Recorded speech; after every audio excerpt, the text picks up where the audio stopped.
Hello and welcome back to Torah and Psychology. We're actually going to begin with a song. So if you are a dude and you're not comfortable with a woman singing, this is your time to check out for a moment or put the video on pause and check back in after.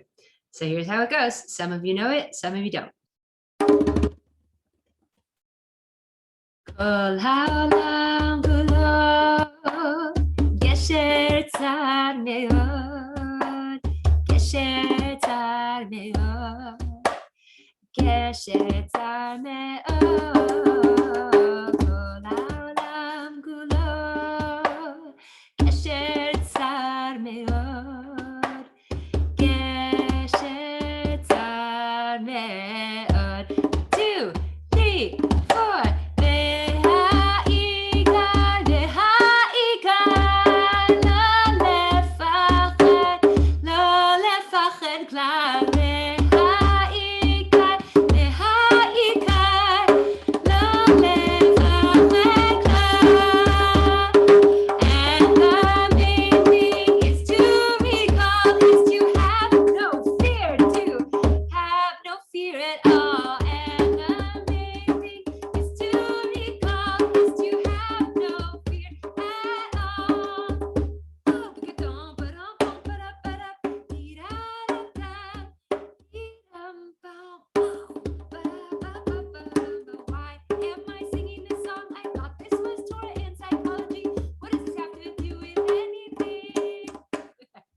Let's find out.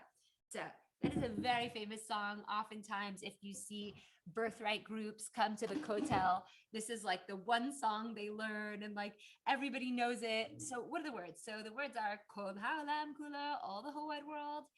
Gesher tzar me'od is a very narrow bridge, is a very narrow bridge, is a very narrow bridge. What does this mean? It means that like all of the world, all of your entire life, it could feel like as if you're walking, what do I mean? Very narrow, like extremely narrow. Like it could feel like you're walking on a tightrope.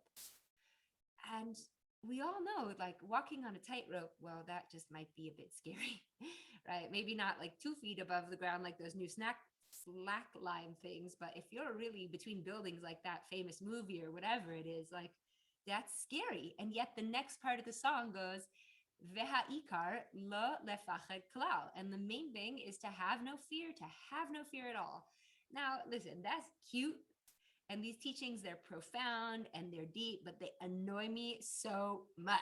It's like, just don't be afraid. And it's like, but I'm terrified. Just don't be afraid. It's like, but I'm scared. Just the main thing is not to be afraid. And it's like, well, could somebody teach me how to do that?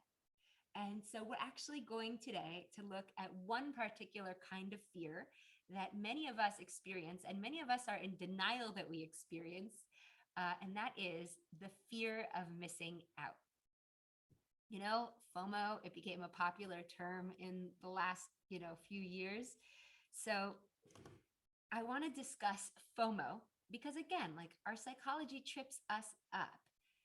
Even if we have like a great reason why we have to miss something, like we have something better or we're really sick and we can't get out of bed, there's still this experience of fear that I'm missing out. And I actually think that Judaism and the Torah can truly help us, as they say in Hebrew, mitmoded, learn to deal. One note that I missed is that song is based off of a Rabbi Nachman quote, a quote from Rabbi Nachman of Breslov. And there's only one problem with the song is it actually doesn't quote it accurately because the true phrasing of this expression is V'ha'ikar lo lehit pached klal. So that does not mean to be afraid, but do not make yourself afraid. Lehit pached is self-reflexive, like lehit palel, to pray. One prays for themselves, essentially, not for God, doesn't need us to pray, right? Or lehit kaleach, to take a shower, or lehit galeach, to shave. You shave oneself, you don't say like, I'm going to shave, and then you go shave someone else. That'd be really awkward. So it's not don't be afraid. It's don't make yourself afraid. Now, that's beautiful and cute, but frankly, I still don't know how to do that without studying it. So first, I'm just going to make a little chaim, make a bracha. Halacha is, by the way, that if you're not present, because this is not a live shir, you actually don't respond with the word amen. So just giving you that warning. Baruch atah Adonai Eloheinu melech haolam, shehakol niyeh bidvarav. All right. So what we're going to do today is look at FOMO from about 7 different angles and hope and pray that God will guide us, that by the end of this episode, we can have a bit more ease or comfort or surrender. And please Hashem, help this be such a beautiful session today. All right. So here's my first question. And I love this question. It goes like this. Can you miss a bus? Okay, maybe some of you who are watching are in the States or in Europe and you're like, a bus, we're in a car. We don't even deal with a bus. But let's say hypothetically, you're traveling, you're touring, there's a bus, you're supposed to catch it, and you stop, and you even give some person charity, and therefore you miss the bus. So the question is, can you miss a bus? So what do you think? Can you miss a bus? Can you miss your bus? Can you miss the bus? So most people are like, of course you can miss a bus. Like, it's obvious. Like I said, if you give that guy charity and the door closes, so you missed the bus. Well, that's true. You did miss the bus and you did miss a bus, but by no means of any form of emunah, of faith, did you miss your bus. And I'm not like saying this on you, I'm saying this on me. I can never miss my bus, because if it was my bus, or if it was your bus, then you would have caught it. So this takes a bit of reorienting the brain, because we're not trained like this. We're trained to literally say, oh my gosh, I missed my bus, or I missed my flight. And it's like, well, apparently that wasn't your flight. Did you miss a flight? Sure. Could it be your responsibility? You overslept your alarm? Sure. We're not talking blame games here. We're just talking about living in tune and in reality with HaKadosh Baruch Hu, with Hashem, with the Ribono Shel Olam, the master of the universe, the Holy One, blessed is He. Because every single thing that God does is orchestrated perfectly. And not just that, it's orchestrated perfectly for my benefit and for your benefit, even the hardest things. In fact, one of my favorite lines that I learned from my rabbi, who's since passed, he should have an Aliyat Neshama, Rabbi Chaim of Yerushalayim, is he would say that nothing is random and souls travel together. So we're going to just emphasize the nothing is random part, meaning to say, we all know from all the stories of, let's say, 9/11 or God forbid terrorist attacks, that like, oh my God, because my child had a hissy fit this morning, I was late for work and I missed the train and I was late to the office and I was saved from some atrocity or whatever it was. And hopefully, but the concept is simply that nothing is random, that everything happens for a reason. And even if it seems like a good reason or a bad reason, like the bus driver didn't open the bus door and therefore I missed my bus. Well, again, it was never my bus, it was a bus or the bus. But that's very important in terms of beginning to think and feel about when we make ourselves afraid that we're missing out on something. Because essentially, and this is point 2, we have to really, or we don't have to do anything, but if we want to start feeling greater ease when we feel like we're missing out on events or parties or family gatherings or relationships or wow, whatever it is, are we in fear or are we in trust? And when FOMO hit the culture, when FOMO hit our nation, our generation, I thought it was a funny term and I used it. And one time, the way that I used it brought me tremendous shame. Oy vavoy. So here's the story. So here in Israel, I was gathering in the community called Nachlaot, which is in Jerusalem, with like maybe 20 different hippie friends, because all of these hippies are very enthusiastic about creating a fun Jerusalem and taking religion and making sure we keep it alive and fresh and exciting and great for the young people. So we all gathered to see perhaps if we could plan something for the community, but it was sort of just like a brainstorming meeting. And we decided on something that we were going to plan. It was really cute. We were going to plan this. We did it in the end, and it was awesome. We were planning a picnic on the train tracks because on the Sabbath, on Shabbat, the train does not operate. And therefore, we thought it would be amazing to gather everybody and do like a unified picnic, especially this was before the holiday of Purim. And in the holiday of Purim, we know that Queen Esther tells Mordechai, go gather all the Jews. Lech knos et kol haYehudim. And we were right before the time of Purim. So we thought, oh, this is awesome. We'll make like a unity meal. We'll get everyone together on the train tracks. And we all decided it was a great idea. We were so excited. And then we started dividing up tasks for everybody and sharing our opinions. And so,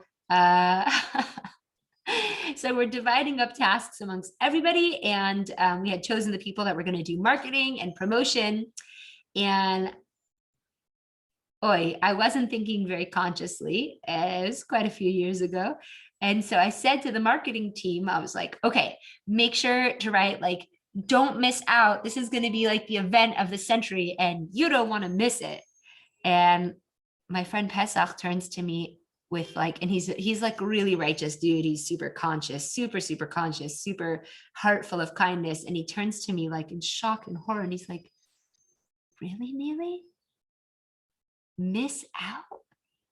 You want people to feel like they're going to miss out if they don't come? And I was like, no.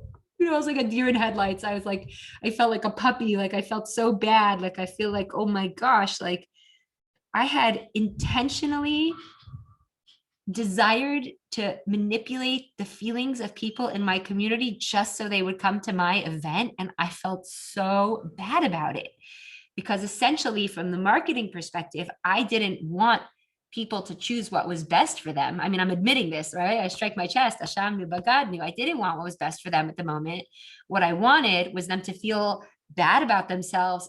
Again, this is not conscious. I have a good heart. I want good for people. I was trying to plan good for people. No one was paying us to do this. But I guess I had been programmed culturally to believe that how do you make people go? How do you get what you want? You make them feel like they're going to miss out if they don't come to your thing. And the way Pesach looked at me, Lord have mercy, I hope I will never, ever do that again, right? If you really love somebody, you only want what's good for them. And so I took a big lesson in this, in realizing, no, I don't want them to feel like they're missing out. I just want people to know it's awesome. And I realized I had to reframe my words. And so I turned to Pesach for further coaching on this idea. And Pesach wrote this awesome book called Sustainable Bliss. And the book is like a collection of little segments and little ideas that could really help change our life and impact us. And so Pesach has actually a page in his book called, well, it's not called FOMO, it's called LOMO. And I'm going to read it to you just now, because when I read this, I genuinely thought it was one of the most profound teachings for our generation. So it's called LOMO, LOMO, not FOMO, FOMO. If you, I taught this to my students, so I made a little silly diagram, and that's how I would feel if I felt FOMO, that expression on my face, like, I don't want this out, right? So here's LOMO. So Pesach, and this is quoted to Pesach Stadlin. There's a popular epidemic called FOMO, the fear of missing out. Many people suffer from it, and I have the antidote. It's called LOMO, the love of missing out. LOMO says, go have the best life of your life. Party your best party, and hopefully other people are partying harder and living more beautifully than you are. So that sounds confusing to us, but listen to how he continues. Do you want to live in a world where you're always where it's at? Or do you want to live in a world that's overflowing with thousands of amazing gatherings, get-togethers, and parties that you could not possibly attend? When you hear about an amazing gathering or party that you weren't at, give thanks. It was awesome, and you did not have to be there. Then he says, there is an advanced posture of LOMO, like in yoga postures. It's called Shlomo, which is the simple happiness and love of missing out. So I'm going to read that one more time because I found it really profound. In fact, one of the reasons I recorded this whole course with all of these topics that are actually quite simple is sometimes, as if like me, I want to go back to kindergarten and relearn those lessons. Sometimes the simple basics, we're so advanced and intelligent and sophisticated, we forget the basic things that are the foundation of our midot and of our hopes and love for other people. So just read it quickly now. There's a popular epidemic called FOMO, the fear of missing out. Many people suffer from it.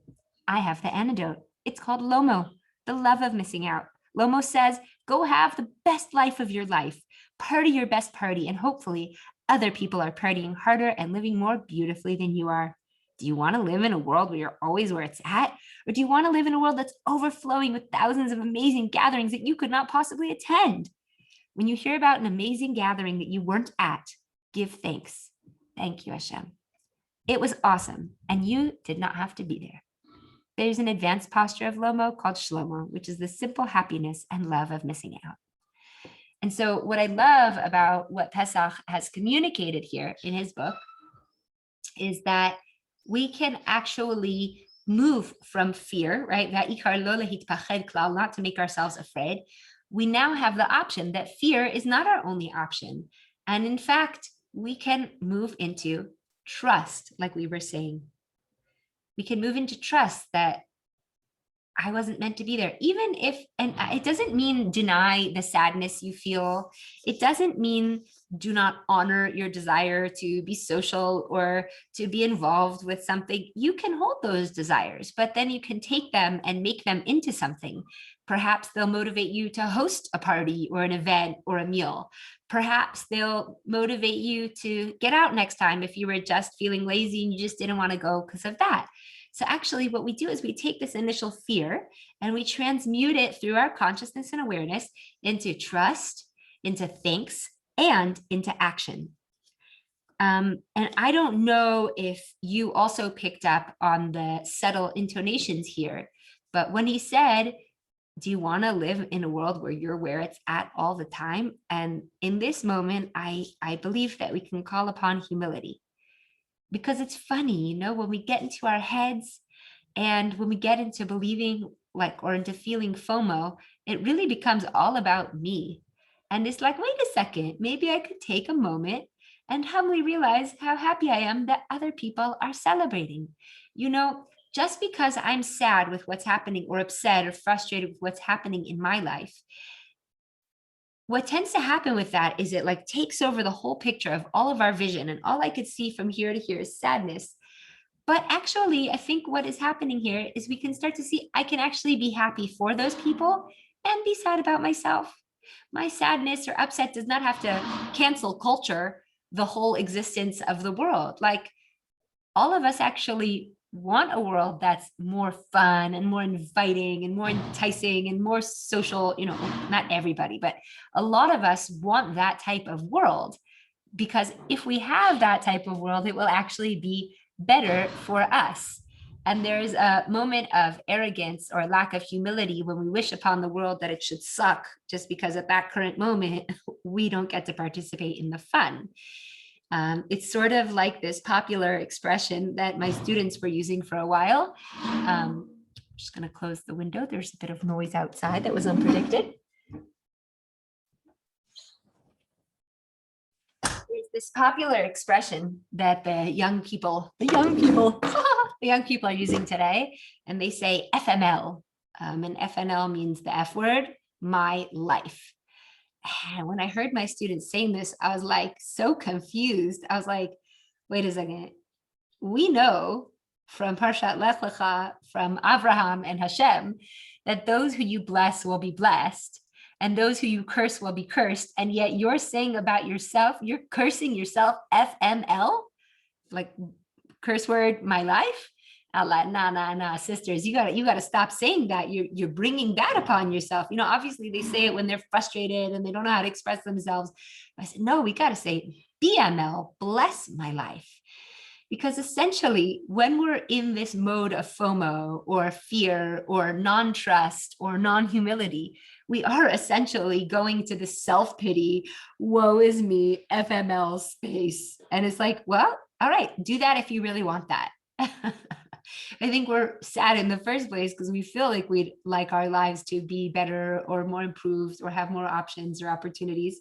So maybe we move from that FML mode to the BML mode, the plus my life. And again, here too is another opportunity for prayer and for self-empathy. Sometimes we don't get to go to things. Sometimes we're sick. Sometimes we're just not invited. Sometimes no one thought to invite us in a long time. Sometimes we live in a different city, and it's just not possible. Sometimes our kids get sick and we can't do something we had planned to do until that very moment. So we really want to reframe into humility and gratitude and trust, and try to remove that lychee, yetzer hara-y, fear-mongering, manipulative concept like, oh, you're missing out. This was meant for you, like that bus. This was meant for you, and now you don't get to do it. Like, it's not healthy. It's not suitable for the prince or the princess that we are.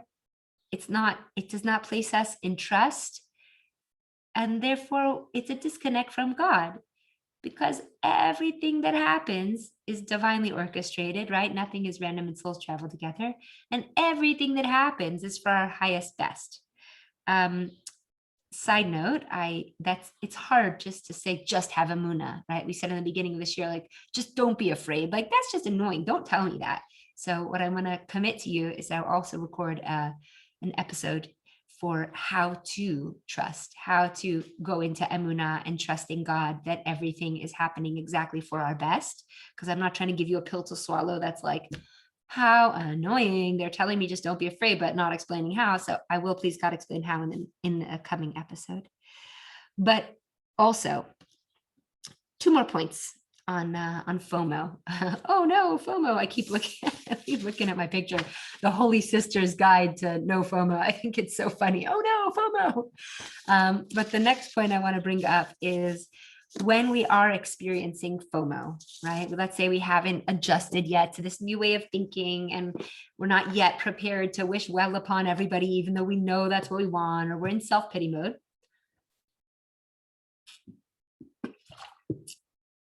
This is an opportunity for self-connect, right? Anytime we're feeling scared or afraid or upset, that is not a curse from God that you should just have a bad day. When we feel scared or upset or angry, because it could be, anywhere on that range of emotions, depending if you want to blame the person that is not making you get to that party, or blame God for the fact that you don't live closer, or you don't have a car, or whatever it is. Instead of going into blame because we're upset, there's another option, which is, again, self-connect and self-empathy. Meaning to say, I learned this from Rabbi Yom Tov Glazer of Nachlaot in Jerusalem. In his course, The Possible You, he says, always you have the opportunity to ask yourself the following question whenever you're on that spectrum of unpleasant emotions. And I don't say bad emotions because they aren't bad. They're just unpleasant. They're signals. They teach us what's going on for us. So when I feel upset, I ask myself, hey, what's coming up for me?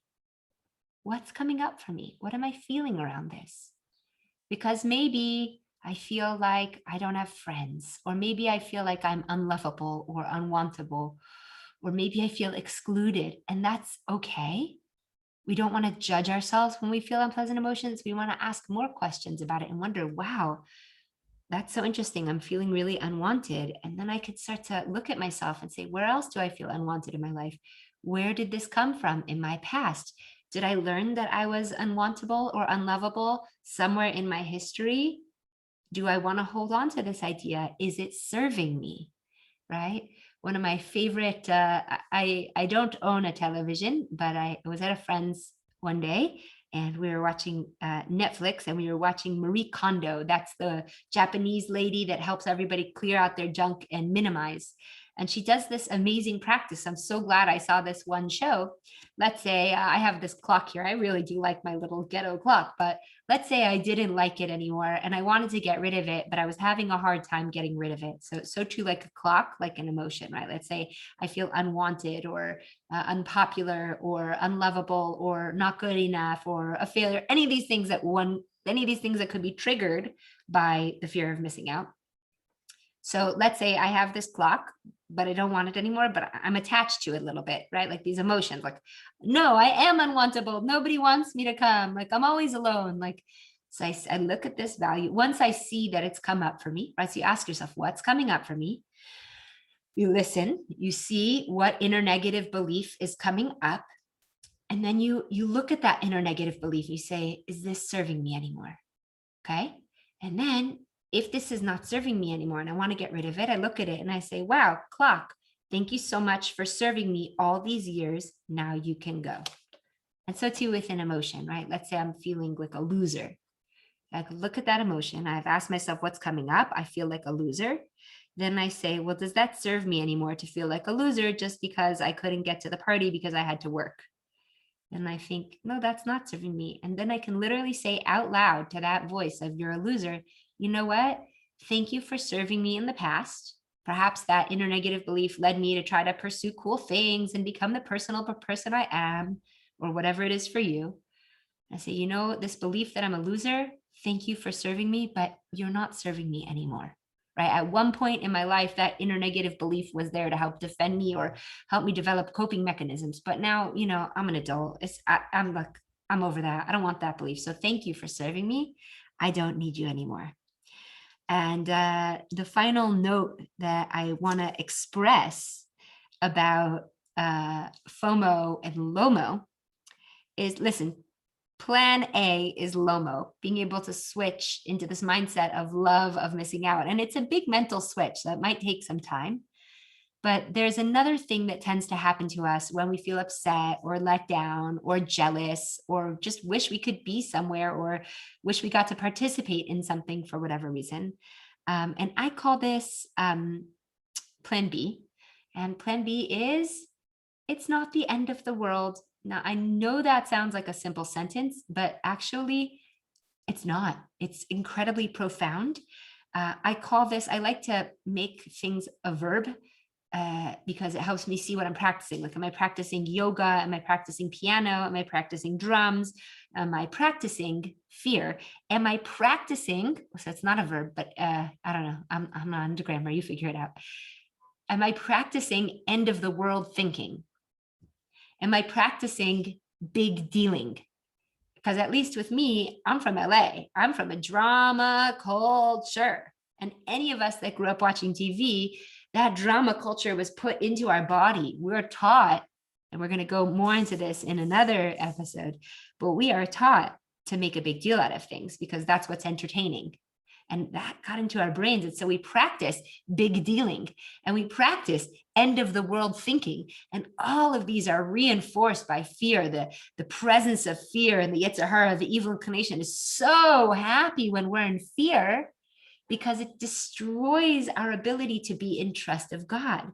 Because when we are in trust and flow with God, we feel happy, we can surrender, we give up, like not in a bad way, just like, okay, like it's not such a big deal. We get to be more lighthearted, more easy, just more bouncy, just it's another day, it's another opportunity. It prevents us, it steals the fear and the worry and the anxiety and the end of the world thinking and the big dealing. They steal our joy. They steal our ease, and they steal our ability to be lighthearted and light-footed, to be resilient. And that's not cool, Yetzer Hara. That is not cool. Please stop doing that to me. I don't want to be so serious and in fear all the time. I don't know about you, but seriousness, fear, these could wreak havoc on my life. So just do a little summary of all the points from the Holy Sister's Guide to FOMO. I know you can't see it, but we have discussed all of them. So we began with the song, Kol Ha'olam Kulo, Gesher Tzar Me'od, Va'ikar Lo Lefached Klal. We discussed by Rabbi Nachman that it's actually Lo Lehitpached Klal, do not make yourself afraid. We opened with the question of, can you miss your bus? And we realized No, you cannot miss your bus, or else it's not your bus. You can miss a bus, but it wasn't meant to be yours. We discussed fear and trust and which mode we're showing up in the world in, and just raising, again, all of this begins with just raising consciousness, raising awareness of where we're at, and then we could decide if we want to make the change or not. We then went to talk about my humiliating encounter at the hippie meeting, where I wanted to make everybody feel like they were going to miss out, and how manipulative that was to make people feel bad in order to get them to attend my event. And we talked about how my friend teacher, Pesach Stadlin, really questioned me from a heart place. And then I shared his teaching about FOMO and LOMO and SHLOMO. We also brought up humility and coming from a humble perspective. We learned about asking ourselves when we feel FOMO, what's coming up for me? And then ask ourselves, is this idea serving me? And seeing if I can thank it for all that it has given me, and then maybe put it aside. And finally, if these are struggling, we ask ourselves, are we practicing big dealing? Are we practicing end of the world thinking? From that point, we really do have far more tools to deal with these difficult emotions, because life is hard, and all of us, most of us want to be, I don't know if the center of attention, but we want to be where it's at, and we want to have fun, and we want to enjoy, and life's so hard anyways that it can feel devastating when we miss out. But now we know we can never miss out on what wasn't ours. And when we feel sad, we can actually go to, or angry or upset, we can go to self-empathy and self-connect. And in doing so, we've really done BML as opposed to FML. And with more blessings, please God, we should be blessed to be successful in this endeavor, and all of them by, again, honoring all of our feelings that come up and dealing with them with love and kindness and compassion, and giving ourselves other tools and other choices for our experiences in life. So thank you so much for tuning in for this episode, and can't wait. I can't wait to record the next one. I love this stuff. This is like what I want to talk about every day, all day. So, V'ha'ikar, see ya soon, and thanks for listening. Peace and homies.